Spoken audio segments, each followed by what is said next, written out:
बातें करते देखिए, हिस्टोरिकल रिलेशन इंडिया रशिया का रहा है और प्राइम मिनिस्टर मोदी जी जब से आया है तो कम से कम इंटरनेशनल रिलेशन में भारत का धाक और जमा है।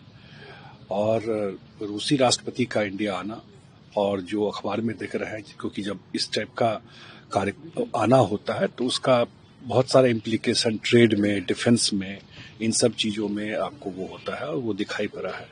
और मेरे ख्याल से बहुत ही हिस्टोरिकल मोमेंट है बिहार देश के लिए कि रूसी राष्ट्रपति का आना बहुत हिस्टोरिकल मोमेंट है ये। पुतिन ने ये भी कहा है कि प्रधानमंत्री मोदी के नेतृत्व में भारत की एक स्वतंत्र और संप्रभु नीति चल रहा है और साथ आकर अच्छे परिणाम प्राप्त हो रहे हैं। वो तो सच्चाई है ना।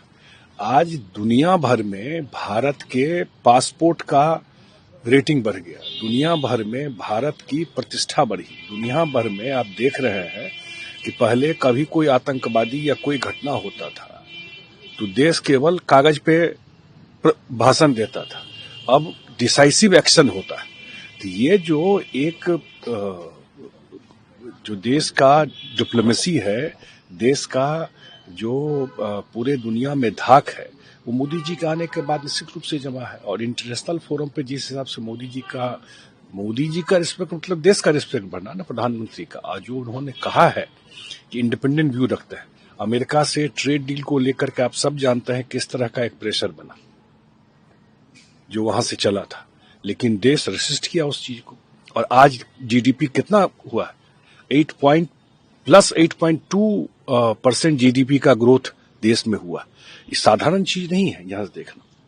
इसलिए जो प्रेसिडेंट पुतिन ने कहा है प्रधानमंत्री जी के बारे में, इस हर एक भारतीय के लिए गौरव की बात है कि उनके प्रधानमंत्री जिस हिसाब से दुनिया में उनका रिस्पेक्ट, उनके काम करने के तरीकों को अप्रिशिएट किया। तो राहुल गांधी उन्होंने कहा है कि अंबेडकर जी के आदर्श से उन्होंने पूरा देश को रास्ता दिखाया है और संविधान दिया है, हम उनको याद करते हैं, लेकिन आज हर भारतीय का संविधान खतरे में है। और ये तो 24 के चुनाव में भी बोल रहे थे, झूठ फैला रहे थे। 2024 के चुनाव में भी यही बोल रहे थे। 11 साल से मोदी जी देश के प्रधानमंत्री, अभी भी 4 साल अभी और रहेंगे, 29 में चुनाव है, तो कौन सा संविधान खतरा में आ गया?